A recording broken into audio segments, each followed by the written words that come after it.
పుచ్చుతలే. Hi guys, this is మహా. Welcome to our channel బుజ్జమ్మతో మహా వ్లాగ్స్. ఎప్పుడు ఒకేలా పప్పు చేసుకొని తింటే టేస్ట్ ఏముంటుంది అని చెప్పి కొత్తగా అయితే ట్రై చేశాను. ఫస్ట్ అయితే రెడ్ కందిపప్పు వేసుకున్నాక పెసరపప్పు వేసి ఒక 3 times వాష్ చేసుకోవాలన్నమాట. తర్వాత 2 ఆనియన్స్ స్మాల్ సైజ్ కాబట్టి ఇంకా 4 వరకు పచ్చిమిర్చి అండ్ 2 సైజ్ టమోటాస్ తీసుకొని వేసుకున్నాము. దాంట్లో కొంచెం చింతపండు వేసుకొని తర్వాత కొంచెం పసుపు, కొంచెం కారం అండ్ టేస్ట్ తగ్గట్టు సాల్ట్ వేసుకొని మనం దాన్ని ఫుల్ ఆఫ్ వాటర్ అయితే వేసుకోవాలన్నమాట. పప్పు ఉడికేంత వరకు వాటర్ వేసుకొని మూత పెట్టుకొని ఆల్మోస్ట్ ఒక 3 విజిల్స్ వరకు కుక్ చేసుకోవాలన్నమాట.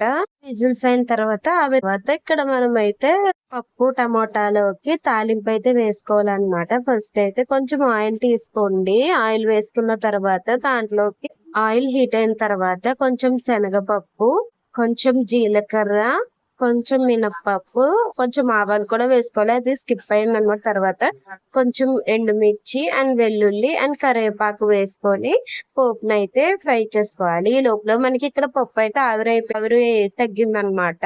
అది మనం పప్పుని మ్యాష్ చేసుకోవాలి. వేడి తాలింపుని అయితే అందులో వేసుకుంటే టేస్ట్ చాలా బాగుంటుంది. ట్రై చేయండి.